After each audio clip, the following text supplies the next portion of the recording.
Bienvenidos a Privando en Jefe, un podcast donde no creemos en jefes que meten miedo ni que bajan raya y donde hay una sola misión y es abrir un espacio para conversaciones valientes. Hoy nos acompaña Anya Damirón, que es un ejemplo a seguir y es el epítome de la escritura infantil en República Dominicana. No solamente es una persona con una trayectoria muy chula y con muchas historias que contar de todo lo que tuvo que pasar para llegar a donde está hoy, sino que es un referente en este país de escritura de cuentos infantiles combinados con la tecnología. Hola, Anya, bienvenida. ¿Cómo estás hoy? Bien, ¿y tú? Bien. ¿Te gustó la introducción? Me encantó. Mejor que la de la comadre. A Cristal, que me deje los celos. Aquí no hay espacio para celos, que eso no es lo que hacemos aquí. Anya, ¿cómo estás hoy? Estoy un poco nerviosa por estar aquí contigo, pero feliz. Ok, pero los nervios son porque te toca hablar, son por mí, es por toda esta gente. No. Siempre me pone nerviosa hablar de mí misma. ¿En serio? De mí misma. De mí misma. Sí.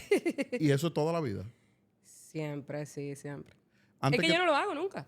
Bueno, pero hoy te tocó. O sea, al menos que sea algo así, exacto. Pero hoy te tocó. Yo vivo lo que yo hago de una manera muy natural, entonces como que no... Te voy a hacer una pregunta de curiosidad al principio, antes de arrancar. Primero, ¿qué apartan esa bota? Gracias. Por favor, alguien después le preguntan dónde venden esa bota. Yo necesito venir aquí en bota de esa. Y de ese color, cuando cómodo. empiece... La gente piensa que no, de que te da calor. No, están de todo. Cuando empiece la temporada nueva de pelota, botas de ese color. Mientras tanto, botas rojas me consiguen. Gracias. Ok. Pregunta que te hago. En mi primera entrevista aquí en Privando en Jefe fue con Carlos Sánchez. Que ha hecho la voz de varios de mis personajes. ¿En serio? En mis cuentos. Sí. O sea, para mí Carlos es el final. O sea, yo lo quiero muchísimo. Pero es una persona extremadamente tímida. Y conversábamos de que en el mundo artístico, en este caso particularmente en la comedia, como que ellos por naturaleza son tímidos y como que a través de la comedia buscan nivelar o modular. Claro. ¿Tú piensas que quizá en tu caso es algo similar y que por eso quizá no te gusta hablar de ti o no te gusta hablar, a pesar de que te forzas a hablar para leer libros para miles de personas? Bueno, lo que pasa es que contar historias es algo como que tú, en mi caso, descubres una historia o creas una historia que tú crees que es genial y compartes eso que te gusta con otra gente. Eso es como si tú te gustara una canción y tú fueras a un karaoke y cantara esa canción que te gusta mucho. Y hicieras que otras personas la conozcan. Y es como celebrar algo que de lo que tú eres fan. Eso es lo que yo hago todos los días cuando yo salgo a contar. Y cuando me invento los cuentos, pues, yo no siento mis cuentos como que son míos solo. Yo me lo inventé. Porque para hacer un cuento mío, yo trabajo con muchísimos artistas. Desde los ilustradores, que también los dejo colaborar en las ideas. Desde el músico, desde el que imprime, desde el que graba la voz.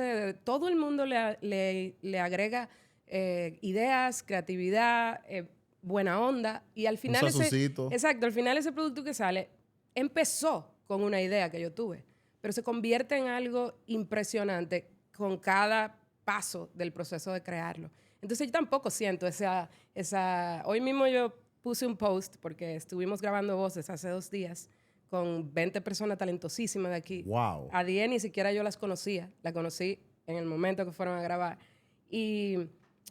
Y en ese momento, una de ellas me tiró una foto y cuando yo la vi, yo dije, wow, yo estoy sola ahí. Pero la gente no sabe, todo el mundo que estaba alrededor. Claro. Y lo mucho que esas personas le aportan a los libros. O sea, tiene mi nombre, pero somos muchísimas personas que hacemos que las historias sean tan increíbles. Entonces, yo no siento que estoy hablando de mí cuando cuento un libro ni siquiera mío. Yo siento que yo estoy compartiendo algo que me gusta muchísimo, que yo me inventé o que yo...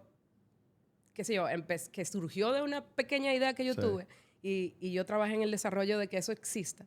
Pero se siente así. Entonces, cuando uno, por lo menos en mi caso, que creo algo que no es algo que no solamente se toca, sino que le cambia la vida a la gente. Cuando un niño te dice que le cuente un cuento, te lo pide a veces hasta sin el libro en la mano. Sí. Es una historia que le crea experiencias, memorias, a familias, momentos. Claro. Entonces eso no se toca. Tú estás creando una emoción, tú estás creando momentos a muchas familias. Y mucho más, por ejemplo, si hacemos un espectáculo, eso no se toca tampoco, eso no se compra. Tú vas y vives un cuentacuento, tú vas y tú vives el cuentacuento en familia, pero tú no te lo llevas para tu casa en un bolsillo. Sí. Entonces, cuando tú creas cosas así, muchas veces hablar de ese proceso o hablar de compartir cómo se hizo, me hace sentir, me emociona, me hace sentir pajaritos en la panza a mí, pero también emociona a la otra persona que me está haciendo preguntas. Y hace que te pregunten más y que te pregunten más. Exacto. Quizá ahora mismo tú tienes 100 preguntas que tú me quieras hacer por ese parrafito que yo te acabo de explicar. Es así. Entonces, las conversaciones conmigo sobre mi trabajo siempre son muy, muy emotivas, porque la otra persona también siente mucha curiosidad y porque la verdad es que es un trabajo hermoso en el que colaboran y participan un montón de gente.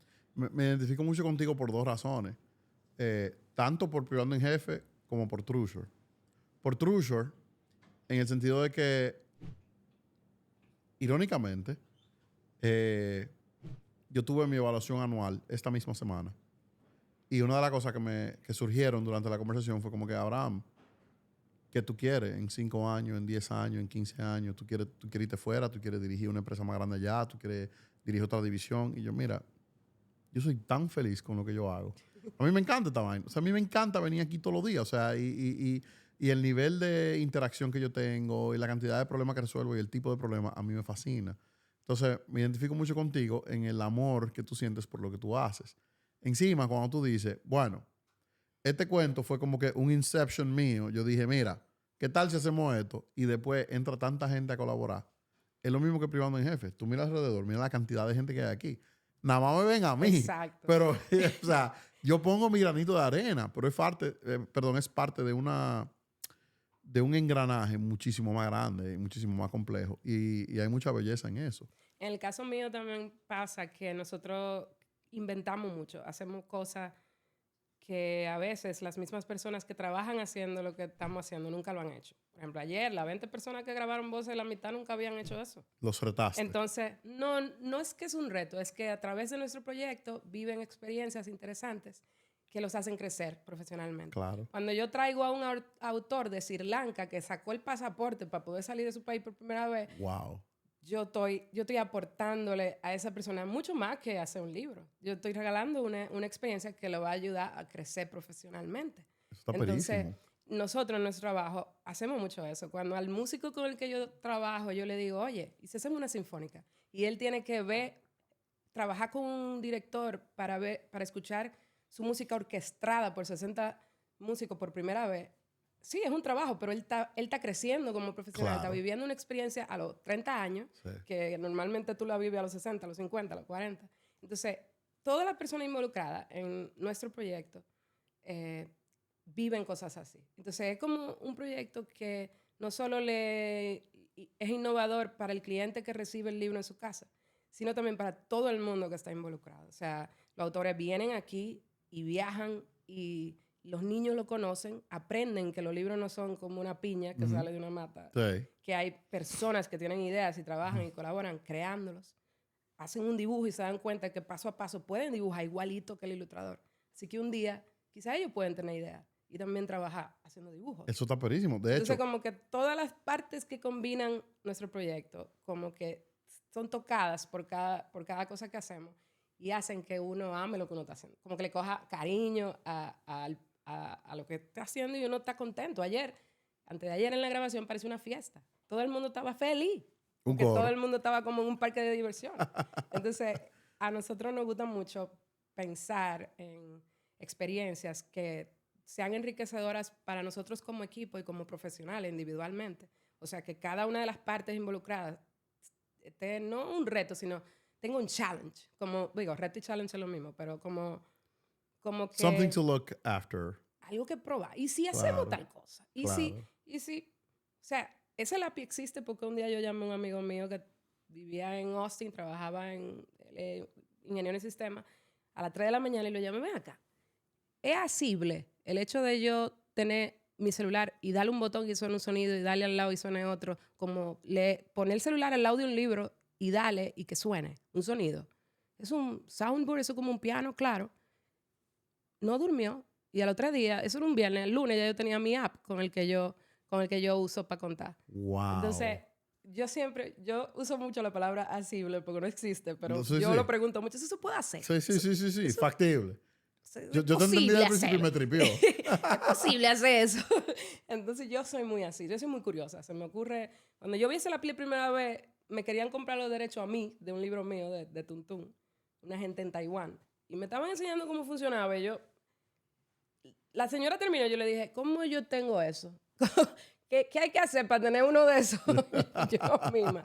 Entonces yo hago muchas preguntas y muchas veces esas preguntas hacen que los artistas que están acostumbrados a hacer un trabajo igual siempre se digan, déjame explorarlo a ver. Déjame Y ahí edificar sobre surgen eso. cosas. A veces ni siquiera podemos hacer lo que yo pregunté, sino algo mejor.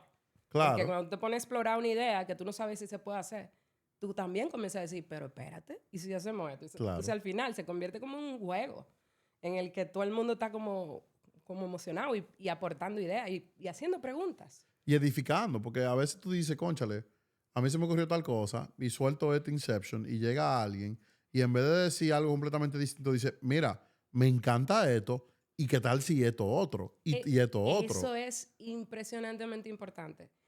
Muchas veces los creativos, las personas que trabajan en ideas, yo vengo de publicidad y en publicidad o sea, tú no cuentas tus ideas hasta que te la prueban o no se discuten tanto las ideas. Sí, brainstorming en una habitación cerrada con 3 gente de tu equipo. Sí. Pero y las ideas se comparten cuando ya están listas. Entonces yo creo mucho en contar cosas que tú estás pensando y conversar, porque cuando tú tienes que organizar una idea para que otra gente la entienda, tú mismo estás building it. O sea, como que te ayuda a poner en palabras una curiosidad que tú tienes. Y esa conversación, esa persona te hace una pregunta que tú no se te había ocurrido, que te hace pensar en algo que tú no habías pensado. Sí, y las ideas evolucionan cuando tú conversas sobre ellas, sin miedo, sin pensar que te la van a robar. Y que tú has trabajado con gente interesantísima. De hecho, aprendí que dentro de tus mismos libros hay 2 personas que han estado aquí antes. Carlos Sánchez ha hecho voces y tuvimos a Pote aquí también. Sí. Pote Leche te ha hecho varias ilustraciones que son 2 personas. Me hizo un libro, que es eso, lo hicimos juntos. Fue el primer ilustrador de aquí con el que yo trabajé. Y son gente perísima. Sí. Entonces me imagino, o sea, quisiera imaginar una sesión de trabajo ustedes, eso tiene que ser el final. Sí. ¿Y cómo nosotros llegamos aquí? O sea, ¿de dónde nace todo esto? ¿Quién eras tú como niña? ¿De dónde nace esa chispa que te despertó la iniciativa de tú querer escribir cuentos de niño? O sea, cuéntame un poquito de ti, porque te quiero conocer desde los orígenes. Bueno, yo vengo de una familia donde hay algunos escritores y donde las historias y los cuentos de vivencias son muy importantes. Mi papá, cuando se iba a la luz, antes, cuando yo estaba chiquita y se iba a la luz en la noche, mi papá tenía un sofá reclinable en el que nos sentábamos, Bambán y yo, mi hermano y yo. ¿A tu hermano le dicen Bambán? Sí, o sea, Bambán Sushi. A mí me han dicho Bambán toda la vida. Pues... Desde chiquito. Cuando mi hermana vea esto, va a decir Bambán. Bambán y yo nos sentábamos, nos llevamos un año nada más, o sea que estábamos casi igual. Y mi papá nos contaba cuentos y nosotros rogábamos que se fuera la luz, para que papi dejara la computadora y se sentara con nosotros a hacernos cuentos. A veces los 3 cerditos y el lobo, y a veces eran cuentos de cuando él era joven, de Trujillo, de cuentos rojos. O sea, mi papá tiene una memoria increíble. Se acuerda de cuando él tenía 2 años, 3 años. Se mudó como 20 veces en su vida. ¿En serio? Se acuerda de todo. Se acuerda de todo. Entonces, es muy bueno mi papá haciendo cuentos. Y de ahí es que nace mi interés por las buenas historias. No importa quién la esté haciendo. O sea, yo estoy en un lugar, sala de espera, y hay un señor, un viejito al lado de mí, yo comienzo a hablar de una vez. Para que te cuente su historia de vida. Para que me cuente algo, lo que él hace, quién es. O claro. sea, a mí me gusta mucho eso. Entonces, yo creo que mi interés por escuchar historias y por quizás replicar ese momento, si yo pudiera crear algo que le regale un momento similar a una familia, o sea, por favor. Y si puedo jugar con cómo es eso algo que yo estoy creando para que se diviertan.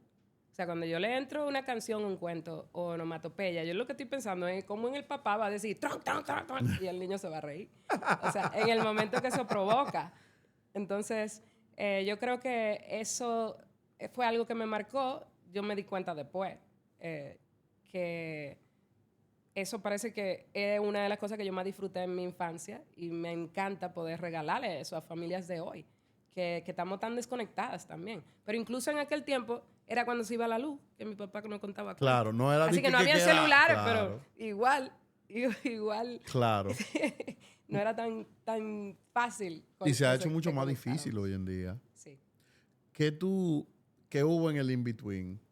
Colegio, universidad, carrera. Yo bailé ballet como por 20 años, como de los 3 años. ¿Serio? Yo solo quería ser bailarina de ballet. Disclaimer, mi hija es bailarina de ballet, fan tuya número 1. De hecho, me dijo, papi, tú la vas a entrevistar, yo puedo ir a la grabación. Tenía un cumpleaños hoy, no sé si llegará en un ratico pero fan tuyo, aparte de que esta es fan tuya, aquella es fan tuya. La primera que dijo fue, tengo 3 libros firmados por ella. Ya tú sabes, tú estás entre fans aquí. Yo digo siempre que uno no sabe para qué le van a servir las cosas que uno aprende en la infancia. Yo probablemente no me pudiera parar en un escenario a contar cuentos si yo no hubiera bailado por 20 años. Claro. O sea, cualquiera pensaría, no fuiste bailarina de ballet, eso es tiempo perdido. Mentira. Claro. Yo me memorizo los cuentos, me invento coreografía con los brazos que los niños repiten conmigo. Eso tiene que ser por esa vivencia que yo tuve por tanto tiempo. Entonces, yo bailaba ballet, me gustaba dibujar, me gustaba la fotografía, entré a estudiar publicidad sin saber realmente qué área me gustaba, pero por tener como curiosidad por el dibujo, el diseño y la fotografía. Y al final gané un concurso y empecé a trabajar en una agencia. Y duré 8 años trabajando en publicidad como copy y creativa. ¿Te gustaba? Sí, me gustaba mucho, sobre todo porque estaba creando ideas con gente genial, con directores de arte, con diseñadores. Y es lo mismo que yo hago ahora. O sea, en la publicidad tú tienes una idea y hay todo un equipo que te ayuda a hacer la realidad. Y un cliente que te pone unas trabas. Unos boundaries. Exacto. Sí. Entonces, yo siento que cuando yo hago un cuento también es lo mismo. Es como similar en ese sentido. Y tú tienes un mensaje que entregar en un medio determinado, que tiene que lograr un objetivo en un target específico. Sí. Se parece muchísimo. Sí. Entonces, fuimos a la universidad, estudiamos publicidad, trabajamos en una agencia. Fuimos felices trabajando en esa agencia porque nos gustaba lo que nosotros hacíamos. ¿En qué momento nosotros arrancamos a escribir cuentos? Yo escribía poemas. En un momento un novio me votó y para yo no llamarlo, comencé a escribir. Tenía un blog. Cada vez que yo tenía ganas Tanibol, profe. Tanibol. Esa literatura está guardada por ahí en algún lado. Desapareció. Dime la verdad, ¿eh? Sí, no existe. Mírame. No existe. ¿Has visto la valla de la Kennedy? Que salgo yo haciendo así. Mira. No existe, ni yo lo tengo. Mi primer libro fue un libro de poemas en el 2005. ¿En serio? En casa de teatro, ajá. O sea, si algún día yo quiero dedicar un poema, te puedo llamar para que me ayude. Yo dije que era un libro de poemas, no dije que era un libro de poemas bien escrito. Vamos mejor a llamarte. Eso es un secreto, eso no me lo tiene que lo compró ese día ahí. Si aparece el dueño, por favor, yo lo quiero comprar, me dejan saber, ¿eh? Pero esa fue mi primera vez que yo como que hice... en ese momento los blogs, tú te suscribías a un blog y te llegaba un email cada vez que había un post y tú comentabas. Sí. O sea, había toda una comunidad. Yo seguía muchos blogs y a mí me seguía muchísima gente y me ponía muchísimos comentarios. Entonces era como un juego para mí. ¿Esto es circa qué Eso año? es 2002, 2003. Ok. Entonces yo llegaba a mi trabajo, antes de trabajar, escribía algo sin borrar lo que me saliera, y lo leía en la noche. Qué ápero. Se me ayudaba como a entender lo que yo estaba sintiendo, básicamente. Entre tú y yo, nunca se lo he dicho a nadie. Tú tienes un blog también. Tuve un blog aperísimo. Mira, ¿tú lo llegaste a ver? Tú lo viste. Amelia, solamente Amelia lo vio aquí. No, yo escribía, a mí me encanta la escritura. Te lo juro que yo ni siquiera había pensado en eso. Porque es una forma de tú expresar mucho más allá de lo que tú puedes con meras palabras. Y mucho más de también tener una gente delante. A veces yo no quiero contarle las cosas que yo quiero contar a una persona. Yo simplemente quiero decirlas o escribirlas. Y yo tenía un blog donde yo hablaba de cosas muy profundas. Yo hablé del divorcio de mis padres, de lo que significaba ser un hijo de padre divorciado, de lo que significó el divorcio para mí, porque soy divorciado también, de mi relación con mi hija, de mi relación con la ansiedad, de mi relación con el ADHD, cómo eso me impactó, pero a una forma de libertad total. O sea, yo no seguí pautas ni reglas, yo agarré un teclado y arranqué a escribir. Y mucha gente le encantó. Entonces te dan estadísticas de dónde te están leyendo. A mí me leían de todos los países del mundo. Yo menos tenía de República Dominicana. muchísimos amigos. Yo al final tengo todavía amigos que lo conocí a través del blog. Porque En eso era el WordPress. Instagram de aquel tiempo. Blogspot.com. Sí, el mío era de WordPress. ¿Tú te acuerdas cómo se llamaba ahí? A mí se me olvidó. Yo me voy a acordar ahorita. Bueno, un día... Un llanero solitario, pendejo. Un día yo escribí un poema que parecía un cuento. Y entonces yo, esto podría ser un cuento. Entonces como que lo dividí. Yo, esto podría ser un cuento. En la misma época. En 2003, 2004.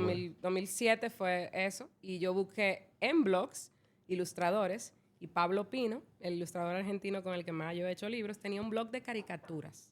Donde él hacía caricaturas. O sea, tipo Pope. Entonces, no, caricatura de persona, como la que... Ah, ok, dibujaba, o sea, que tú estabas en una plazoleta y te dibujaban, por ejemplo. No, él hacía una cosa impresionante. Él hacía caricaturas como la de antes, que te deformaban un poco la cara, te ponían una arena grande, Sí. o sea, él hacía eso. Y tenía un blog donde él hacía eso. Y dentro de su blog, yo buscando artistas, encontré una postal que él había hecho que era como medio infantil. Y me gustó. Me gustó cómo él usaba la textura, la combinación de color. Y le escribí. Él nunca había hecho un libro, pero había hecho ilustraciones para libros de textos, así como esos dibujitos que hay en los libros de matemática, de lenguaje. Y entonces le mandé el cuento, le gustó, di un tarjetazo y hice mi primer libro. Mi primer libro fue su primer libro. Y cuando estábamos terminándolo, yo le dije, esto no puede ser un libro, ¿no? Esto es lo más feliz que yo me he sentido ever. Wow. Yo no quiero hacer solo un libro. Tenemos que hacer una colección. Wow. Yo no sé cómo. Y ¿cómo se llamó ese libro? se llamaba Niño Soñador. Entonces ahí yo le dije, espérate, yo me voy a inventar un personaje que vea niños y que descubra niños con algún talento o con alguna particularidad y los espíe, los observe y aprenda algo de ellos. Y vamos a hacer una colección de libros. Y entonces nos paramos, hicimos ese libro, se llamaba Los Cuentos de Lucía. Lucía vivía en una nube y desde ahí ella veía niños y aprendía de ellos. Entonces hicimos ese cuento y lo publicamos juntos los dos. Entonces mi colección se llamaba Lucía Stories y cada 4 meses, 3 meses hacíamos un libro. Hicimos Niño Inventor, Niño Imaginación, personajes que no tenían nombre porque ella lo estaba viendo desde la nube. Entonces, poco a poco, teníamos varios libros ya publicados, siempre con el apoyo de alguna marca. A mí, como yo venía de publicidad, yo dije, bueno, tal vez le pueden poner el logo de una marca atrás. Claro. Yo mandé 100 cartas la primera vez y un patrocinador me patrocinó. ¿En serio? Sí. Mandé 100 cartas literalmente y me patrocinó una marca. Ya el tercer cuento me patrocinó una marca dándome como 10 veces lo que me había dado la primera. O sea, mi tercer cuento, el mismo año, en enero yo publiqué un cuento y en diciembre de ese año, Niño Inventor salió con una marca mucho más grande que me apoyó, porque ya yo tenía algo que enseñar. Yo me acuerdo. Y esa marca todavía trabaja conmigo. El CEO de esa marca, Wink Wink, era papá de algún niño o niña que leyó uno de tus primeros cuentos. No eran tan buenos en ese tiempo. Yo digo que yo aprendí a hacer cuentos haciendo cuentos. O sea, tú ves mis libros desde mi primero hasta hoy y tú puedes ver la evolución perfectamente. Eso es como si tú te pones a ver los episodios míos. Carlos Sánchez pasó más trabajo con Forrecatre. Incluso Carlos me dijo en el primer episodio de que, mira, te voy a decir algo. Revisa tu porquería de podcast, porque aquí el que está haciendo la pregunta soy yo. Sí. Bastante raro que va. Pero uno va aprendiendo. Claro. Incluso antes, al final de cada grabación, nosotros siempre me hacen observaciones. Como que, mira, hiciste esto bien, pero hay que mejorar esto y esto y esto. Hubo un tiempo en el que yo, después de que ya tenía los libros que yo ahora, con los que yo trabajo de hace un tiempo, son como del 2014 para acá. Yo hice muchos libros antes de eso. Pero yo siento que yo encontré mi voz como autora y como mi forma de hacer mis libros en ese libro, a partir de ese libro. ¿Cómo fue ese click? ¿Cómo tú te diste cuenta y tú dijiste, ok, aquí? El libro el libro anterior a Super Niños, yo se lo comenté a Pablo, él estaba aquí en un lanzamiento de un libro y por primera vez yo le conté la idea de un libro. No mandarle el cuento escrito, sino que yo le dije, oye, tengo una idea de un personaje que se vea, que tiene muchas aventuras diferentes y que al final del libro tú descubras que es leyendo que él está. Y él, eso está increíble. Y yo, sí, me imagino que puede ser como que, qué sé yo, Tomás vive muchas aventuras, ha visitado muchas culturas en sus aventuras y que hay una ilustración así, de que con la muralla china. Entonces, el carajito al final lo que estaba era leyendo un libro. Y después te va contando, y ha conocido personajes de todo tipo y salga de que con Frankenstein y ha viajado en el tiempo y salga con una máquina de viajar del tiempo y te da un dinosaurio y te da Colón y él, wow, está chulísimo. Fue la primera vez que yo creé una historia como a partir de una idea, de un concepto. No di que empezando a escribir. Claro, no fue que tú arrancaste. Él se fue de aquí y ya había dibujado el personaje. Llegó allá y me dijo, yo tengo una semana antes de empezar a trabajar en un libro. Vamos a hacer este libro. Ok, pero Tani, 2010. eso tiene que ser mortal. O sea, cuando tú ves el personaje dibujado, eso no alimentó tus jugos creativos. Fue la primera vez que yo hice como un brainstorming para un cuento. Porque antes de eso yo escribía mi cuento, lo corregía y se lo mandaba, este es el cuento. Y él podía aportar ideas, pero yo no le conté la idea cuando era solo una idea, cuando todavía yo no había escrito nada. ¿Por qué? Porque estábamos, o sea, en ese viaje fue que yo lo conocí en persona. Ok, Pablo y yo entonces trabajábamos a había un tema de distancia. confianza. No, simplemente no habíamos hecho solamente 4 o 5 libros, todavía no estábamos tan... Compenetrados. él ni siquiera en ese tiempo, cuando Pablo comenzó a trabajar conmigo, su novia era secretaria y ella en un USB se llevaba la ilustración y me la mandaba porque ella era la que tenía internet. Yo hablaba con él por correo, no había Wow. Messenger, no había, o sea, en el tiempo, nosotros comenzamos hablando por Yahoo, así de que por email, y fuimos, mientras la tecnología fue avanzando, ya yo lo tengo en mi celular y lo puedo llamar por video. Pasaron por ICQ. No pasamos por ICQ. Ya ICQ no. MIRC. No. No, Messenger era lo que estaba. Messenger. Entonces nosotros fuimos, incluso yo me acuerdo que esos primeros años, yo fui la primera como cyber friend de Pablo, Wow. como el saber que tú quieras a una gente que tú no nunca la has visto. Claro. Entonces comenzamos a trabajar juntos, primero muy profesionalmente, o sea, yo te mando cosas que tú me mandas Claro. corrección. Y después con el tiempo se da eso de que tú le dices, ¿y si hacemos tal cosa? Y comienza él a sentirse también libertad de aportar ideas. Y ese primer libro es la primera vez que yo le compartía la idea de un cuento sin haber ni siquiera escrito una palabra. Como que lo cuento, cuando tú lo escribes, tú tienes, o sea, mucho tiempo con esa historia en tu cabeza. Nosotros grabamos la voz el lunes de un cuento que yo empecé, cuando yo vi el Google Doc, ayer yo revisé el Google Doc, dije, created enero 2021. La primera vez que yo cuando se me ocurre una idea, abro el Google Doc y escribo lo que se me ocurre. Y ese le pongo un nombre, Tapón, el cuento de un atasco. Y a través de los años, cada vez que yo veo algo que me acuerda algo, que me dice, mira, pudiera pasar tal cosa, entro al Google Doc y lo escribo. ¿Cuántos libros tiene Anja simultáneamente de ideas que ella va escribiendo? Muchísimo. ¿Cuánto es muchísimo? ¿3? No, más. 10. Los libros duran años haciéndose. O sea, tú puedes saltar de uno a otro y tener 10 documentos, 15 yo no estoy documentos. activamente trabajando en ese libro. Yo tengo una idea. Mira, que fue chulo, es un libro de un tapón, en el que vayan pasando cosas a través del cuento. ¿Sí? Entonces estoy en un tapón un día y veo una cosa que hay un camión se puede atravesar. Pero tú llevas entonces mil vainas en la mente todo el sí. tiempo. Yo no podría. Es que las ideas, las historias, surgen de cualquier cosa, de una tapita que se te cayó, de una frase que dijo alguien pasando por la calle, de un letrero que tuviste, de algo que le pasó a alguien, se le subió el vestido, de una persona, Sí. de una cosa chiquitica, Que parece dispara una minúscula. idea en ti y tú tienes ese hint, pero ese hint se va como tomando forma con el tiempo, con las curiosidades que tú vas teniendo, con preguntas que tú vas haciendo, con cosas que tú vas viendo, hasta que tú, por lo menos en mi caso, yo soy así. Yo no creo a partir de las palabras, yo creo a partir de las ideas. Y voy estructurando la historia. Yo quiero hacer un cuento de un tapón, pero yo no sé cómo va a ser. Claro. ¿Qué va a pasar? ¿Cuál es la historia? No hay una historia, hay una idea. ¿En qué calle empieza? ¿En qué calle termina? O sea, después con el tiempo se me ocurrió una canción. Todo el mundo está en el tapón y todo el mundo quiere irse al tapón. ¿Cómo lo resuelven?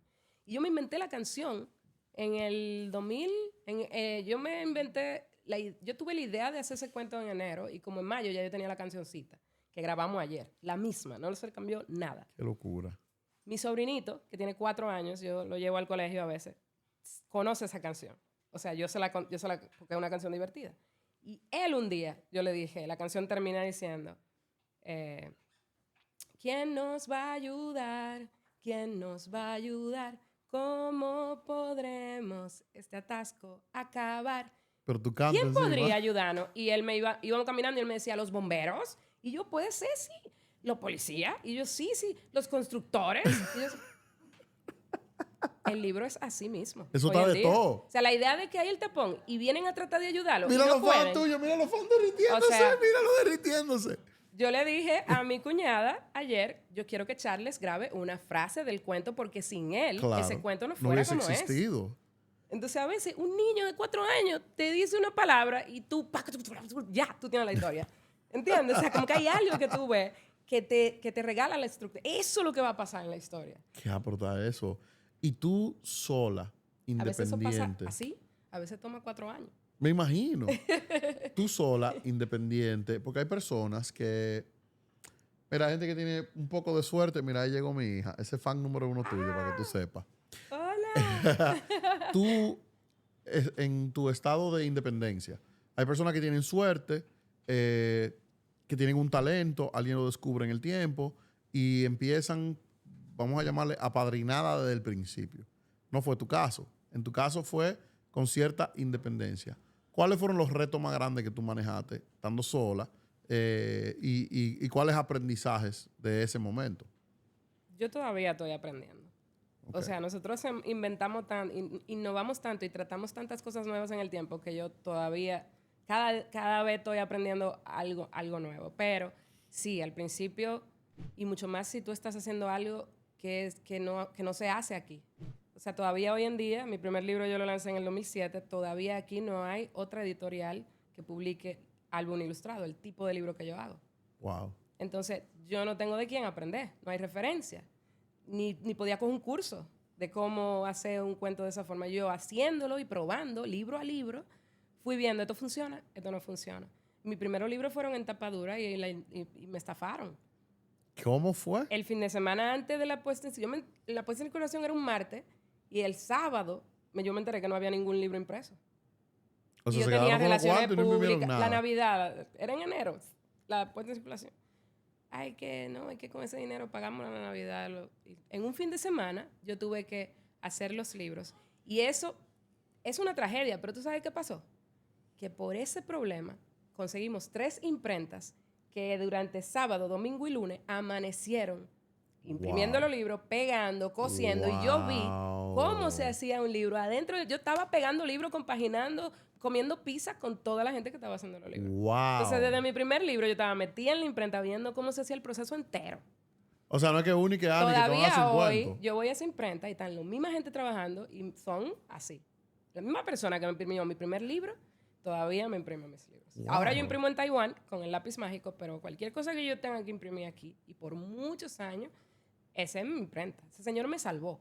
Wow. Me amanecieron 3 días para que yo pudiera imprimir los libros. De hecho, los libros eran tapaduras y la cola de la hoja pegada. A las 3 semanas, los 2000 libros estaban con las hojas así, porque no se secaron. Onduladas, claro, no hubo forma. Y yo no los pude vender. Fue una pérdida total. Pero ya yo tenía mis 2 libros. Ya yo sabía, esto es lo que yo quiero hacer. Ahora, ¿cómo yo lo puedo hacer? Qué Y yo fuerte. necesito. ¿Hubo alguien en ese trayecto que tuvo una fe fuerte en ti y que te dio un empujón? Mi papá. Y todavía lo hace. Todavía hoy en día yo le digo, papi, tengo una idea. Quiero hacer un cuento sinfónico en el Teatro Nacional. ¿Qué tú necesitas? Y eso mismo me dijo la primera vez que yo le dije, papi, yo quiero hacer un cuento. ¿Qué tú necesitas? Papi, yo quiero poner una tienda. ¿Qué tú necesitas? Papá, Yo quiero grabar el show sinfónico porque yo no sé si yo lo voy a vivir de nuevo. Es demasiado impresionante. Yo necesito que más gente pueda ver lo increíble que es. Entonces, lo grabé con cámaras normales, pero no se transmite. Tengo que grabarlo con cámara de cine. Me meto en ese lío. Tú sabes lo que tú tienes que hacer.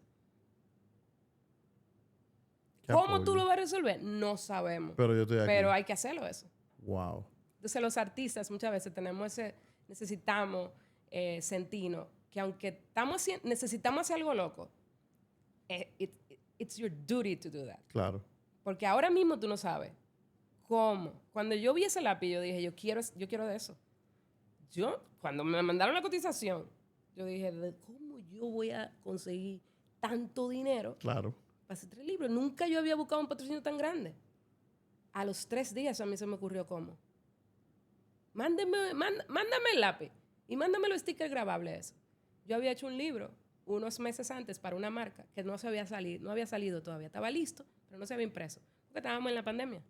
Todo el lápiz yo lo creé en la pandemia. Esto fue 2021, 2020. Entonces, yo fui a donde esa oficina de esa marca que me había apoyado siempre, que me apoyó en ese libro que yo te dije, desde el primer año que yo salí.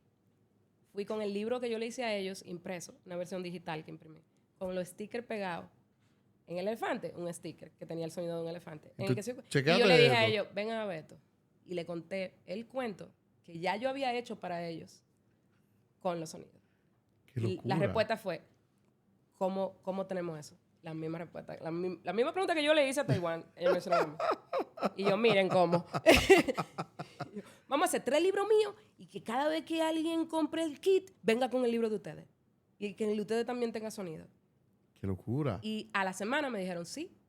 Y yo trabajé 1 año y medio haciendo que esos libros sonaran. ¿Qué tú hacías en esa feria donde tuviste eso en Taiwán? O sea, No, tú yo en ninguna feria. Ellos me encontraron en YouTube el video de Tuntún. Esa compañía que hace el lápiz, es una editorial que tiene más de 1000 libros que funcionan con el lápiz. Wow. Viaja a ferias a buscar, no produce libros. Ellos compran derechos de libros que tengan audio, que tengan ya su audiobook. Y entonces ellos lo imprimen en Taiwán y cortan el audiobook. O sea, si hay una canción, este Claro. párrafo dice esto, lo cortan por pedacitos. O sea, si yo cojo Entonces, un libro tuyo y le pongo el lápiz, lo que yo estoy escuchando son clips de un audio no, maestro. lo de ellos, lo mío no. Ok, lo que ellos hacen. Ellos no producen ni audio ni libros. Ellos compran libros que ya están hechos y compran los derechos para poder cortar el audiobook y que funcione con el lápiz. Ellos no producen contenido para libros, ni libros tampoco.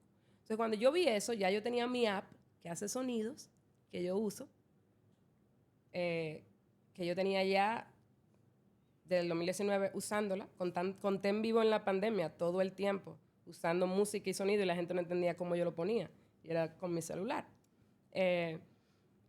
Yo tenía lo que se necesitaba para que el lápiz sonara.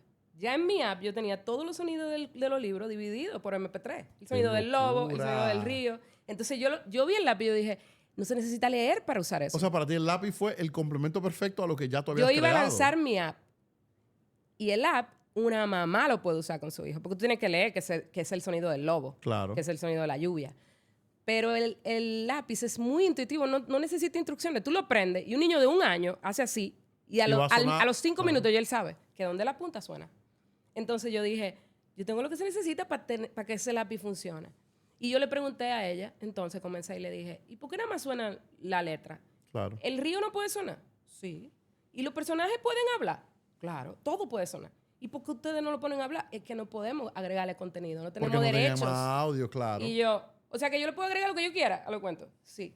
Y entonces yo hablé con Bonet y le dije, vamos a poner a todos los personajes a hablar y vamos a poner todo a sonar. Pero no nada más las cosas que tienen sonido. Si hay un árbol que no hace, si hay un eso en el libro, yo le ponía ting. O sea, Sí, crea un sonido claro. musical. Aunque el árbol lo diga. Que los niños puedan descubrir qué suena y qué no suena. Entonces ahí hicimos, por eso te digo que duramos 1 año, porque tuvimos primero, nadie nos enseñó a cómo organizarnos para que ellos pudieran hacer los lápiz. ¿Ok? El equipo de 40 personas en Taiwán que trabaja con mi libro no habla ni inglés ni español. Tenemos una persona que habla inglés. ¿Cómo fue? Sí.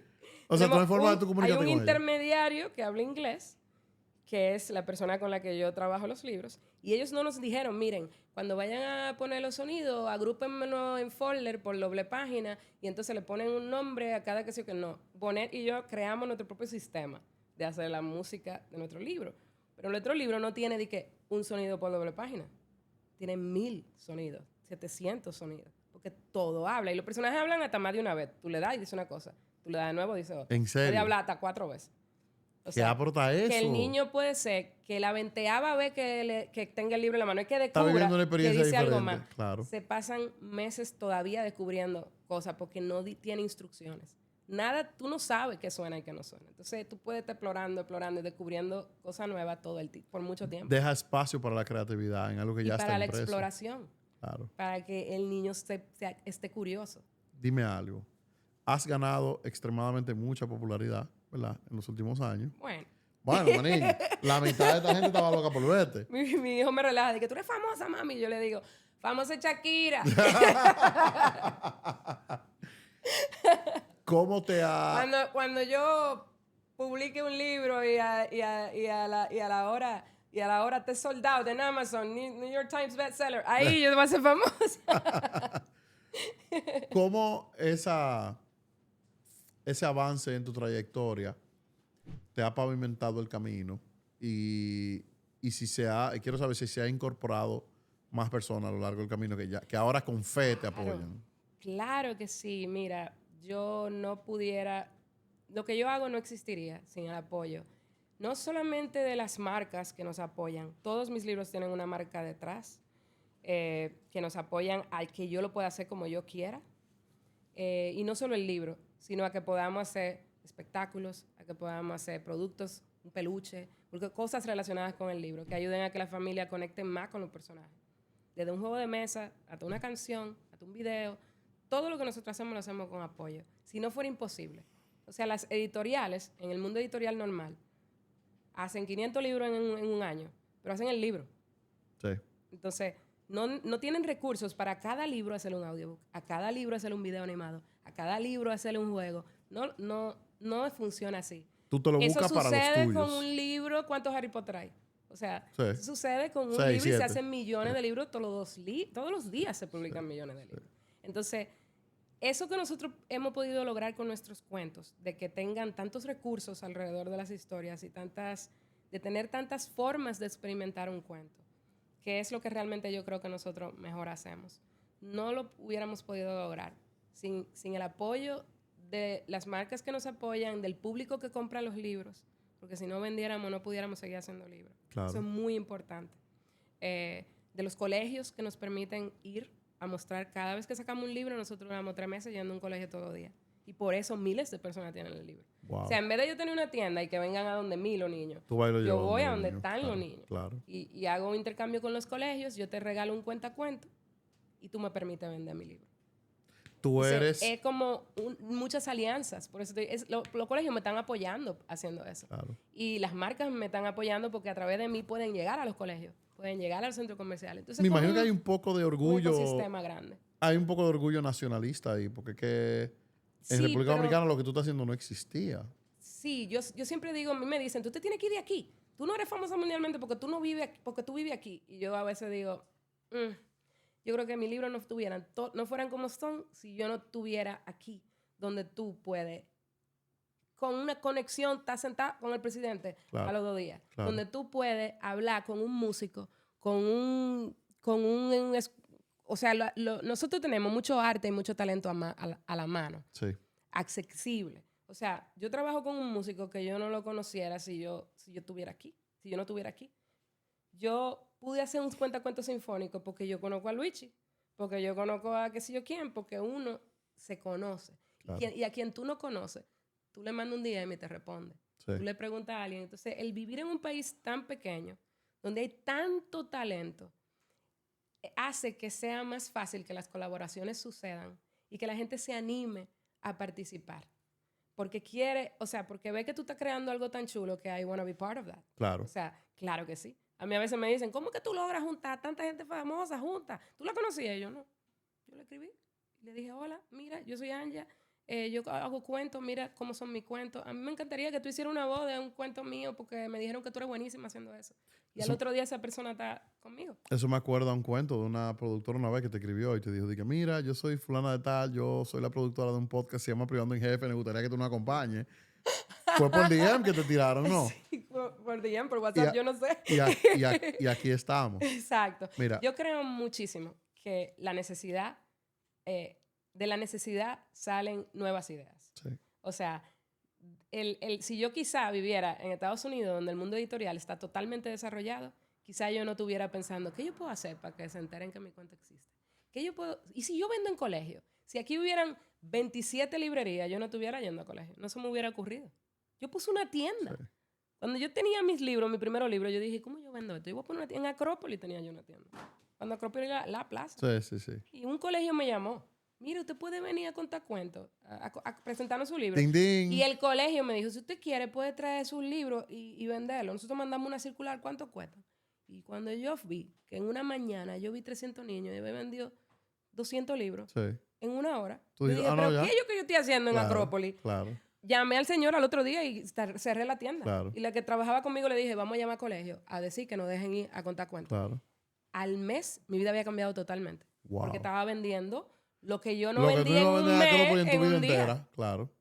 Y eso también me ayudó a que me conocieran. O sea, ayudó en muchas cosas. Entonces, por eso te digo que quizá hay muchas perspectivas diferentes con las que tú puedes ver. Pero yo creo que el estar en un país tan pintoresco ha hecho que yo sea más creativa y esté abierta a experimentar. Yo no contara cuentos si yo no viviera aquí. No hubiera necesitado contar cuentos. Sí. Entonces, son ideas que van surgiendo porque necesito solucionar problemas que quizás no tuviera si viviera en un país más desarrollado. Entonces, yo pienso, tanto por eso, la creatividad surge cuando tú tienes algo que resolver, un problema que resolver. Sí. Y también las relaciones, el tú tener yo no sé cómo decirlo correctamente, pero el tú poder tener tan cerca a todo el mundo. O sea, a todo tipo de personas. No es tan difícil. Además de que también, al estar en un país pequeño, la gente increíblemente talentosa resalta más fácil. Es más fácil tú decir, yo necesito una gente que toque como unos tanques. Yo me estoy imaginando una gente entrando al teatro con unos tanques así grandes de basura. ¿Hay alguien que haga eso aquí? O si fulaniquito, esa frase no me corrí. Sí. A los 2 minutos ya yo tenía el teléfono de una persona que tiene un grupo de gente, de jóvenes de un barrio que tocan tanque y estaban en el Teatro Nacional conmigo al mes. Sí, es verdad. Entonces, y eso. a veces lo todo pasamos el por mundo alto. conoce a alguien, de qué sé yo qué. Entonces, no sé si lo estoy diciendo correctamente, pero el estar en un patio hace que sea más fácil tú reach lo que tú quieres. Tener acceso. Exacto. Sí, es el acceso. Eso es muy cierto. En otros países más grandes, no voy a decir más desarrollados, voy a decir más grandes porque la verdad es que en nuestro país, a pesar de todas sus precariedades, pues en muchos ámbitos tiene poco que envidiar. Oh. Incluyendo el aspecto tecnológico. Muchas razones, o sea, en muchos rubros. Pero sí, y eso no solamente se ve ahí, se ve No también es en el estilo de vida. necesariamente. O sea, te voy a poner un ejemplo. Yo, un jueves, salgo de trabajar a las 6 de la tarde, 7 de la noche. Y yo le escribo a mis amigos del colegio, ¿en qué están ustedes? Que sí que, pues vamos para casa fulano. Y nos juntamos en 15 minutos, 20 minutos, ¿entiendes? Quizá en otro país te llegas a una cita 2 meses antes. Y nos vemos 4 veces al año. Exacto. Viviendo en otro país. Aquí tú te ves 4 veces al mes. Estoy harto de verte ya, ¿entiendes? Sí. Entonces te entiendo. También yo pienso que yo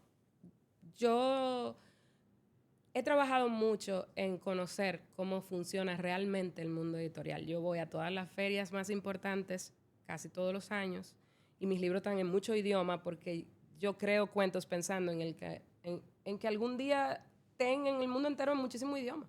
Yo no creo historias para los niños dominicanos, yo creo historias para niños. Eso sí está bello. Entonces, por eso muchos de mis cuentos están en muchos idiomas, pero tampoco yo me voy a Guadalajara, me voy a Madrid, me voy a Bolonia, me voy a aprender cómo que tú funciona. Aunque yo no soy parte de ese mundo, lo soy ahora, desde el 2017 que salieron mis libros publicados fuera, mis primeros libros. Yo estoy dentro del mundo editorial tradicional. Pero mientras más veo lo que sucede en el mundo editorial tradicional, me siento más orgullosa de lo que yo he podido hacer aquí. Claro. Por precisamente la situación que vivimos nosotros en el mundo editorial de mi país. Yo voy para allá de que aprender. Pero lo que me pasa es que todito ellos me hacen 1000 preguntas. ¿Cómo tú pudiste hacer un sinfónico con tu cuento? ¿Cómo tú pudiste llevar a tanta gente a un teatro? ¿Cómo tú estás haciendo voces con actores profesionales? ¿Cómo tú estás... ¿Cómo tú tienes 20 gente que te están haciendo voces? ¿Cómo así? Que tú cuentas con un centro comercial. Sí. ¿Cómo así que tú... No entiendes? ¿Cómo que tú vas a colegio? Aquí no se pueden vender. A los niños de estudiantes no se les puede vender. Lo que tú haces yo no pudiera hacer aquí, en España, o en dónde yo... Tú ves. Entonces... Todo tiene sus ventajas. Para ellos yo soy como un alien, como una cosa... Voy a aprender de un autor que yo admiro y me hace 1500 preguntas porque no entienden lo que nosotros hacemos aquí. Y es porque simplemente necesitábamos buscar otra manera de poder hacer lo que yo quería hacer. Yo quería hacer cuentos. Entonces no hay librería, ¿cómo yo puedo venderlo? Claro. Yo participaba al principio en ferias de que Expo Kids y cosas así. Hasta que exploramos lo de estar en un centro comercial, el más famoso del momento. Y siempre va los fines de semana, familia, pero eso era una locura. Y cuando surgió lo de los colegios, pues vimos ahí un camino que todavía hoy, así es que yo vendo más mis libros. Es que no había una ocasión de interacción con tu tienda. O sea, yo estoy saliendo del cine, yo estoy saliendo de un restaurante, paso por delante, veo que hay una tienda de cuentos, fenomenal. Pero no estoy obligado a vivir una experiencia de primera exposición con tus A veces- cuentos. a En un veces- colegio sí. A veces nos pasa que ahora me preguntan, ¿por qué es que tú estás contando cuentos en Galería T60 los domingos? Tú no necesitas hacer eso. Y yo, cada domingo, hay un montón de familias que me conocen Sí. cada domingo. ¿Tú crees que todo el mundo sabe quién yo Claro. soy? Cada domingo yo me siento en esa mesa. Yo cuento a las 11, a las 3 y a las 5, cada vez que yo hago el picnic. Ay, qué bello. Lo hago 2 o 3 domingos al mes. Yo pongo un rack con 800 libros que yo traigo de otros países. Y esa es mi colaboración para que muchas familias tengan contacto con libros buenos creados por autores de hoy. Y yo me siento feliz cuando, por mí, a través de mí, niños conocen libros chulos y son libros que tenemos en nuestro podcast. Nosotros tenemos un podcast donde contamos un cuento cada domingo de otros autores, con autorización de esas editoriales y los autores. Entonces los niños oyen el podcast, les gusta mucho ese cuento y luego van y descubren las ilustraciones del libro, conocen las portadas. Entonces llegan felices a leer en familia. Yo hago eso y me paso esos domingos, esas horas. Y para mí esa es mi manera de yo tener un contacto cercano con familias que son muy fanáticas y conocer gente nueva. Todos los domingos yo me siento ahí y yo hago un ejercicio Sí. de humildad. Porque a mí misma, sin saber que yo soy la autora, me preguntan, ¿qué es esto? Y estos cuentos son dominicanos. Y no saben quién quién lo es escribió? Tuntún. Entonces, es como un ejercicio de humildad que yo hago cada domingo para darme cuenta de que Claro. hay muchísima gente que no sabe. Y no solo ¿Cuáles son mis interactúas con cuentos? los niños, porque en el colegio te tocan los niños, aquí están los padres están los también. Es padres. una interacción distinta. Y recibo mucho feedback. Claro. Me dicen que el libro más le gusta. Los mismos niños me piden. Esos domingos yo cuento 2 cuentos. A las 11, a las 3, a las 5. Y la mayoría de las veces, lo que hago, los cuentos que cuento, aunque sean repetidos, son los cuentos que viene un niño y me dice, yo quiero que tú cuentes Martín Parlanchín. Vamos.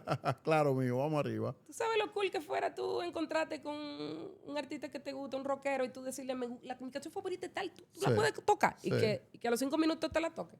O sea, es un momento de cercanía, de conexión, que yo creo que siempre yo voy a querer tener, porque no hay nada que te enseñe más sobre tus clientes que compartir con ellos. Claro, en vivo. En vivo, pero no di que tú en una tarima No, y ellos van. de aquí a Hablando ahí. normal como estamos hablando tú y yo. Oye, qué ápero. Tú sabes que nosotros siempre abrimos el espacio. Mucha gente se preguntará, bueno, privando en jefe, entonces ¿qué tiene que ver privando en jefe con un cuentalibro y un... Yo le pregunté a Gabriela y le dije, pero mira, Oye, no tiene nada que ver y tiene todo que ver. Porque el espacio que nosotros creamos, independientemente de que haya sido para nosotros definir a la figura del jefe, atacar cuando fuera necesario la figura del jefe y entender a la figura del jefe, pues al final está dedicado a personas que están persiguiendo una carrera profesional que quieren desarrollar, y esa carrera profesional no siempre va a estar reñida por las 4 paredes de una infraestructura como una empresa o de algo que ya está escrito para ti. Tu historia no estaba escrita en ningún lado. Tu historia la escribiste tú.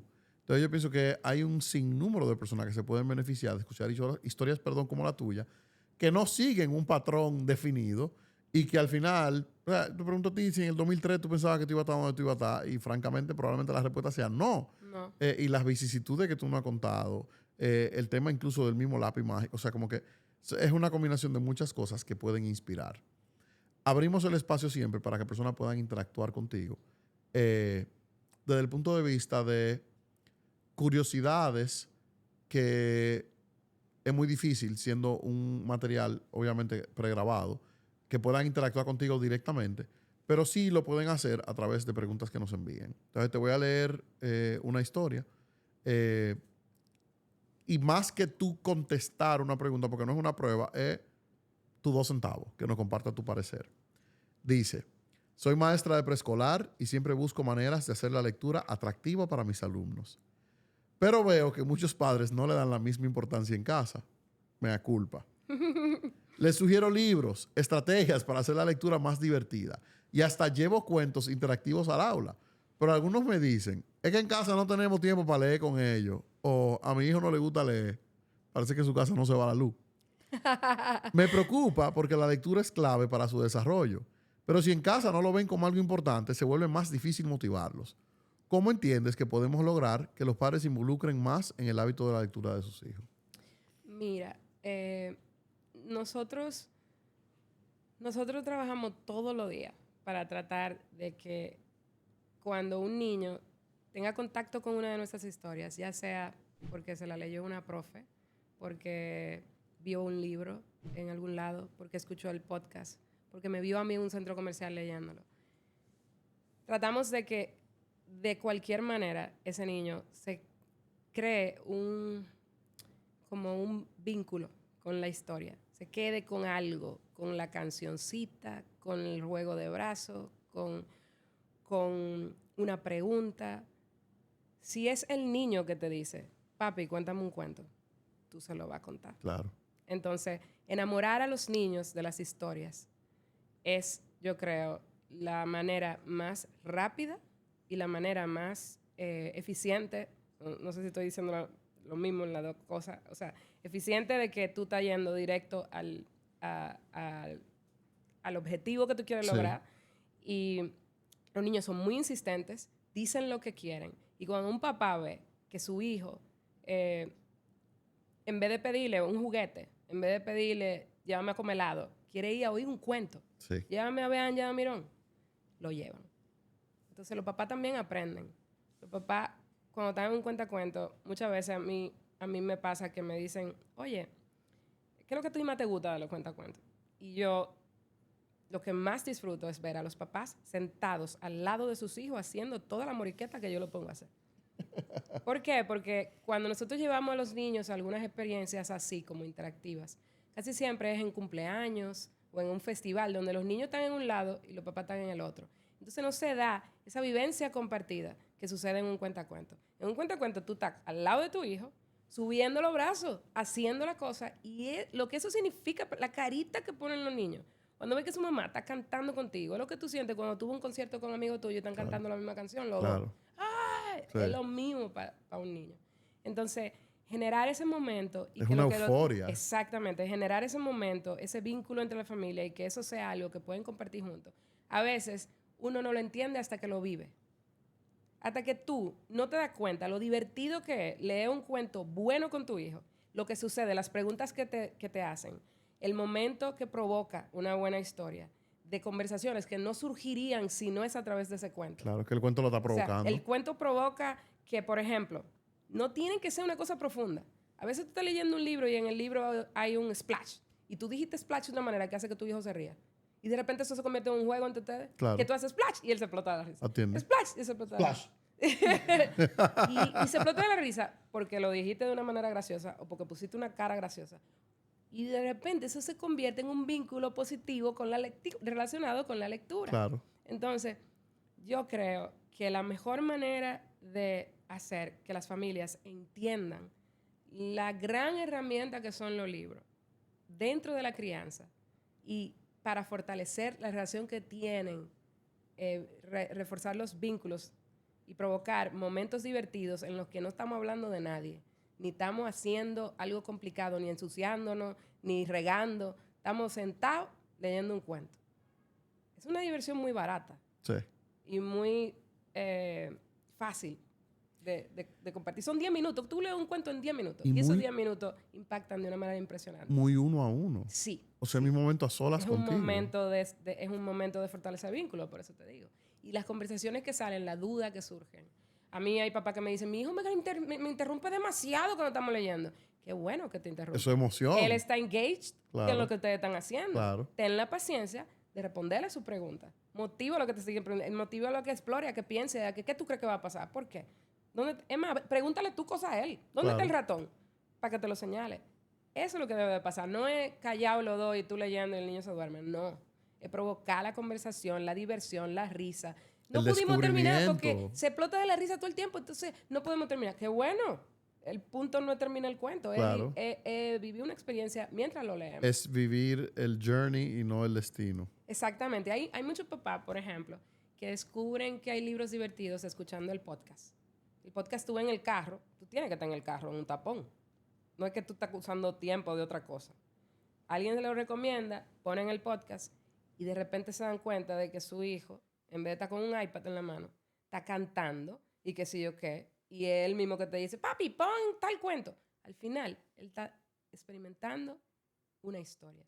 Está teniendo un contacto con literatura, no importa cómo tú experimentes una historia, cuando tú escuchas un cuento, ves un video animado de un cuento, ves a alguien contándotelo, te lo lee tu papá acostado en la cama o una profe te comparte una historia, igual tú estás decodificando esa historia como espectador. Tú estás decodificando lo que sucede. Es la misma historia. Entonces los niños, la gente cree que leer es solamente abrir un libro y decodificar una palabra. No. Cuando a un niño tú le transmites una historia, él tiene que entender lo que sucede. Él tiene que conocer los personajes. Él usa su imaginación para ir más allá de lo que tú le estás contando. Y hay un efecto posterior, que no es en el momento de la lectura. No es en el momento. Después, en otro momento, tú ves que él te dice, mira, mami, un sombrero como el elefante de tal que se yo cuento, y conéctalo. Mira un mono como Curious George. Exactamente. ¿Tú sabes lo que a nosotros nos pasa a veces? Que a veces yo hago alguna cancioncita en nuestros cuentacuentos. Siempre hay cancioncitas y interacciones. Y a veces son cancioncitas súper simples, en las que tú haces así. Martín Parlanchín, Martín Parlanchín. ¿Y tú crees que es una estupidez hacer eso? Sí. Para un niño de 1 año, abrir y cerrar la mano en el mismo ritmo que yo lo estoy haciendo es dificilísimo. Sí. Y cantar mientras lo está haciendo es dificilísimo. Te trabaja la coordinación motriz. ¿Tú crees motriz. que tú no estás haciendo nada ahí? Sí. Mentira. Eso es estimulación de y muchas formas. hasta los mismos padres, los mismos adultos se lo pueden tripear. O sea, mira, nosotros... muchísimas reels y stories de Instagram y demás. Nosotros nos reímos muchísimo. O sea, por ejemplo, yo no sé si tú te sabes pero a cada rato yo llego aquí a la oficina y digo, Felipe. Claro. Aquí está todo el mundo malo de la risa. O sea, y tú dices, pero eso es la tontería más grande del mundo, porque fue un niño, pero todo el mundo se lo tripió. ¿Y cómo se llama el niño? A eso yo me refería antes cuando te dije lo del splash. Mira mi equipo, muerto la risa. Que a veces, cuando tú estás compartiendo un cuento, cualquier estupidez, una expresión, algo que tú hiciste, se convierte en un insight. En un tripeo, claro, un tripeo entre tú y tus hijos. Exactamente. Que nadie más va a entender. Exacto. Pero es una cosa, tú sabes. Claro. Para algo de complicidad. Exactamente. Mira, para no irnos en blanco, te quiero poner un poquito de escenario. Vamos a cambiar un poco el chip a un escenario profesional. Yo sé que tú estuviste en agencia. Nosotros cogimos, dentro de todos los casos que nos mandaron, un escenario de alguien que está trabajando en una agencia. Okay. Y que me gustaría que tenga los 2 centavos de Anja Mirón, porque indistintamente de que tú hayas sido empleada en algún momento, te auguramos tantos éxitos que yo sé que en algún momento vas a ser una empresaria bastante prominente y tendrá varias personas que se reportarán a ti. A pesar de que tú eres tan noble y tan chula que yo sé que tu estilo de liderazgo sería perísimo. Pero te la comparto y después la desarrollamos. Trabajo como copywriter, a.k.a. tú, ¿verdad? En una agencia creativa y me apasiona desarrollar ideas originales para campañas. Pero cada vez que yo propongo algo en reuniones, mi jefe lo ignora o le da larga. Hasta que hace un par de semanas después que me dice que plantea mis ideas como suyas. Lo peor es que lo presenta como una gran innovación y yo quedo como alguien que no aporta nada. Intenté hablar con él, pero me dice que en publicidad las ideas son de todos. Ya estoy frustrado porque no veo reconocimiento ni crecimiento en mi carrera. No sé si debería seguir luchando por mi espacio en esta agencia o buscar otro camino. ¿Cómo puedo manejar esta situación sin que me quemen profesionalmente? Wow. Qué feo. ¿Verdad que sí? Hay tanta gente fea en el mundo. Mira, para mí, es importantísimo el reconocimiento. A todos nos gusta el reconocimiento. Tú me hablaste de tú que trabaja contigo. Tú me hablaste de tú que trabaja contigo antes de hablarme de ti. O sea, por favor. Por eso te digo, yo tengo issues con eso. Pero vete de ahí, es lo primero. O sea, vete de ahí. Hay muchísimas agencias. Vete para otro lado. Porque una persona que haga eso te está robando tus ideas. No es que está diciendo que eso es robarle las ideas a otra persona. Porque tú no estás hablando de que la trabajaron juntas. Tú pusiste la idea y se trabajó en conjunto y entonces entre los dos lo desarrollaron. No. Tú estás diciendo que tú estás dando una idea y después esa persona va y dice dice la misma idea diciendo que... Sí. Eso pasa mucho en publicidad. Y pasa, yo creo que en muchas otras áreas artísticas también. Que los empleados tienen muchísima idea y después quien recibe el reconocimiento es la cara. principal o la cara del lugar del lugar en el que se trabaja. Yo pienso que es muy importante, mucho más si tú eres joven, no sé qué tan joven sea esta persona, que tú puedas trabajar en un ambiente donde tú tengas la libertad de compartir tus ideas sin sentir que otra persona se va a apropiar de ellas.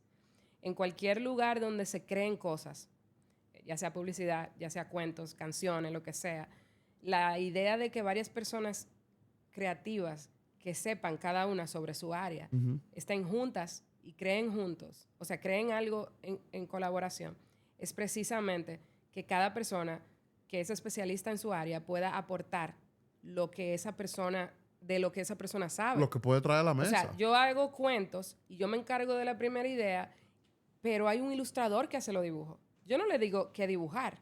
Yo le comparto con mi visión y luego esa persona tiene su trabaja rol con eso y yo sí le digo, espérate, esto de tal cosa vamos a hacer aquí, porque al final es mi cuento y yo trabajo con esa persona en desarrollar en que haga su trabajo lo mejor posible para el libro, que es algo que soy yo que estoy velando porque el producto final, todas las cosas estén alineadas.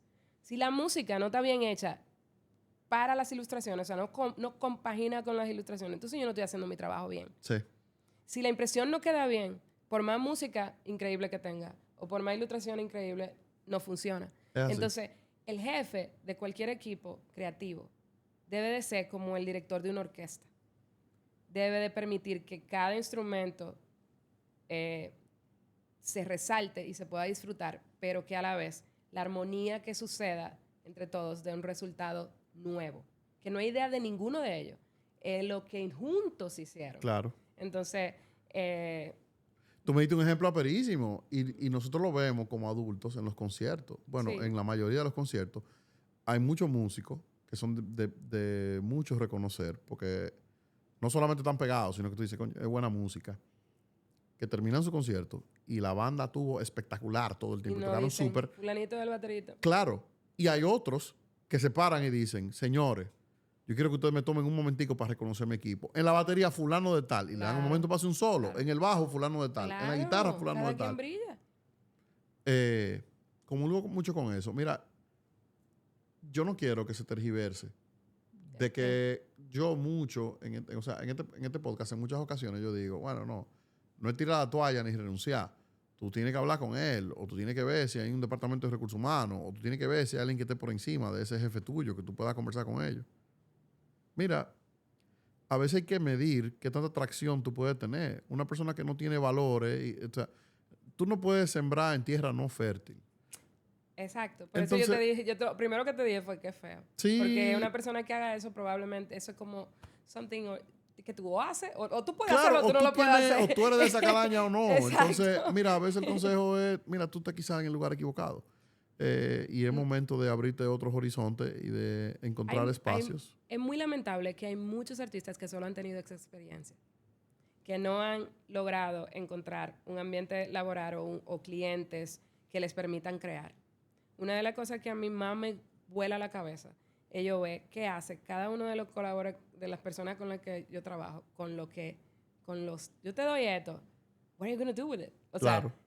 sea, yo estoy como una niña. O sea, antes de ayer habían actores haciendo la voz de libro mío y yo hice el guión. Yo fui que escribí lo que tú vas a decir. Claro. Pero yo estoy loca por ver cómo tú haces esa voz. O sea, eso lo decides tú. Es otra... Tú puedes crear. Es otra esencia. Exacto. O sea, si tú a una persona que tiene talento le permites aportar y le permites, o por lo menos escuchar su visión, le permite hacer preguntas, aportar, no hay nada que lo haga sentir más increíble a un artista que poder como entrar su onda, su flow, claro. a un proyecto. Dejar su huella. Exactamente. Mira, voy a hacer algo que lo he hecho solamente en una sola otra ocasión en este podcast. Y fue que dije en vivo, Carlos Sánchez dijo, cualquier empresa que quiere progresar y que quiere hacer la cosa bien, tiene que contratar a Carlos Sánchez. Y lo terminamos contratando para la fiesta de Navidad de nosotros. Y nos fue súper bien, fue aperísimo. Nosotros tenemos más de 1,000 colaboradores. muchos de ellos son padres y tienen niños pequeños, nos encantaría hacer una colaboración contigo. O sea, hablando contigo, Pero de verdad, o sea, yo claro. creo que puede salir algo chulísimo de aquí. Y yo estoy loco por trabajar contigo fuera de este espacio. Vamos De verdad, arriba. me encantó compartir contigo. Eres una persona espectacular. Gracias de verdad por haber venido hoy y espero tenerte por aquí muy, muy pronto. Cuando tú quieras. Amén. Señores, eso fue todo por hoy en Privando en Jefe. No olviden seguirnos en nuestras redes sociales, @Privando en Jefe, para más contenido. Estén pendientes de los otros episodios, Spotify, YouTube y Apple Podcast. Si tienen preguntas o quieren compartir el caso completamente anónimo, mándenos un DM en @Privando en Jefe o escríbanos info@privandoenjefe.com. Nos vemos en el próximo episodio.